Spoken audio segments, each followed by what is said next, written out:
ସୁଭଦ୍ରା ଯୋଜନା ଆସିଲା ଏସ୍ଓପି କେଉଁମାନଙ୍କୁ ମିଳିବ ଟଙ୍କା କେଉଁମାନଙ୍କୁ ମିଳିବନି ଟଙ୍କା।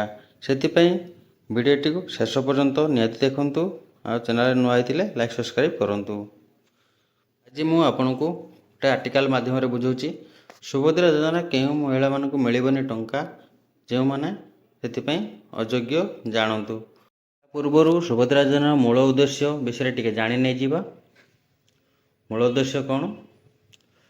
ରାଜ୍ୟରେ ସବୁ ବର୍ଗର ଲୋକଙ୍କ ବିକାଶକୁ ଧ୍ୟାନରେ ରଖି ରାଜ୍ୟସଭା ବିଭିନ୍ନ ବିକାଶମୁଖୀ ଯୋଜନାକୁ ଲାଗୁ କରୁଛନ୍ତି। ଏହି କ୍ରମରେ ମହିଳାମାନଙ୍କୁ ଲାଗୁ ହୋଇଥିବା ଯୋଜନାର ନେଇ ଆସିଲା ଏକ ବଡ଼ ଅପଡ଼େଟ୍, ଯାହାକି ସୁଭଦ୍ରା ଯୋଜନା। ଆଉ ଏଥିରେ ବହୁତ ଲୋକଙ୍କର ସମସ୍ତେ ଭାବିଥିଲେ ସୁଭଦ୍ରା ଟଙ୍କା ପାଇବେ, ପ୍ରାୟ କିଛି ଲୋକ ପାଇବେନି। ତାପରେ ସେକେଣ୍ଡରେ ମହିଳାମାନଙ୍କୁ ସଶକ୍ତ ଓ ସ୍ୱାବଲମ୍ବୀ କରିବା ପାଇଁ ରାଜ୍ୟ ସରକାର ଓଡ଼ିଶାର ସୁଭଦ୍ରା ଯୋଜନା ସବୁ କାମ କରିବାକୁ ଯାଉଛନ୍ତି, ଯାହାକି ପ୍ରଧାନମନ୍ତ୍ରୀ ନରେନ୍ଦ୍ର ମୋଦି ଜନ୍ମଦିନରେ ଲାଗୁ ହେବ 17 ତାରିଖ। ଏହି ଯୋଜନାରେ ଆଜି ସରକାର କ୍ୟାବିନେଟ୍ରେ ଘୋଷଣା କରିଛନ୍ତି। ଖାସ କରିକି ମୁଖ୍ୟମନ୍ତ୍ରୀ ଘୋଷଣା କରିଛନ୍ତି ସୁଭଦ୍ରା ଯୋଜନା ପାଇଁ।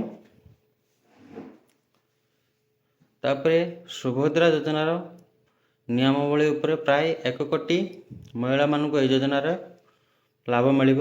5 ବର୍ଷ ମଧ୍ୟରେ ହିତାଧିକାରୀଙ୍କୁ 50,000 ଟଙ୍କା ପ୍ରଦାନ କରାଯିବ। ବର୍ଷକୁ ପ୍ରାୟ 2 ଥର ଆସିବ। 21ରୁ 60 ବର୍ଷ ମହିଳାମାନଙ୍କୁ ଏହି ଯୋଜନାର ଲାଭ ପାଇପାରିବେ। ତାପରେ ପଇସା କେବେ ମିଳିବ?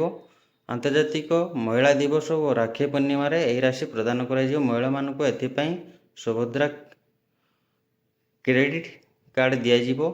ଡିବିଟି ଜରିଆରେ ଆପଣ ଅର୍ଥାତ୍ ସିଧାସଳଖ ଆପଣଙ୍କ ବ୍ୟାଙ୍କ ଆକାଉଣ୍ଟ ଯିବ। ଆଗରୁ କହୁଥିଲେ ଯେ ଏହାକୁ କାର୍ଡ଼ ହିସାବରେ ଦିଆଯିବ, କିନ୍ତୁ ବର୍ତ୍ତମାନ ଡିବିଟି ଅନୁସାରେ ନିଜ ଆକାଉଣ୍ଟକୁ ଯିବ। ଯେଉଁ ମହିଳାମାନେ ଯୋଗ୍ୟ ବିବେଚିତ ହେବେ ସେମାନଙ୍କ ଆକାଉଣ୍ଟକୁ ଯିବ। ଚାଲନ୍ତୁ ଜାଣିବା କେଉଁମାନେ ଆପ୍ଲାଏ କରିପାରିବେ। ଏହା ଅଙ୍ଗନବାଡ଼ି କିମ୍ବା ଜନସେବା କେନ୍ଦ୍ର କିମ୍ବା ମୋ ସେବା କେନ୍ଦ୍ର ଏବଂ ବ୍ଲକ କାର୍ଯ୍ୟାଳୟରେ ଆପ୍ଲାଏ କରିପାରିବେ। ଏଥିପାଇଁ 55,825,000 ଟଙ୍କା ମଞ୍ଜୁର ହୋଇସାରିଛି।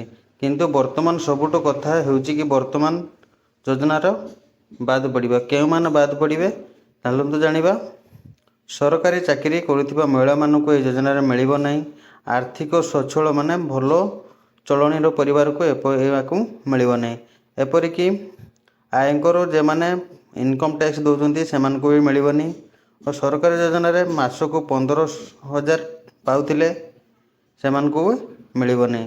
ବାର୍ଷିକ 18,000 ଟଙ୍କା ପ୍ରୋତ୍ସାହନ ରାଶି ପାଉଥିବା ଏମାନଙ୍କୁ ବି ମିଳିବନି। ଆଉ ଯୋଜନାର ମୂଳ ଲକ୍ଷ୍ୟ ହେଉଛି ଏହା ଏକ ଫଲ୍ସ ଯୋଜନା ଜଣାଉଛି। ଆରେ ବହୁତ ଲୋକ ତ କଟିଯିବେ, ଆଉ ଆପଣଙ୍କ ତ ପଇସା ବଞ୍ଚିଯିବ, ଲାଭ କ'ଣ ଯୋଜନା ବାହାର କରିକି? ଯଦି ଆପଣମାନଙ୍କୁ ଏ ଭିଡ଼ିଓଟି ଭଲ ଲାଗିଛି ଲାଇକ୍ ସବସ୍କ୍ରାଇବ୍ ନିହାତି କରନ୍ତୁ। ଜୟ ଜଗନ୍ନାଥ, ଜୟ ଓଡ଼ିଶା।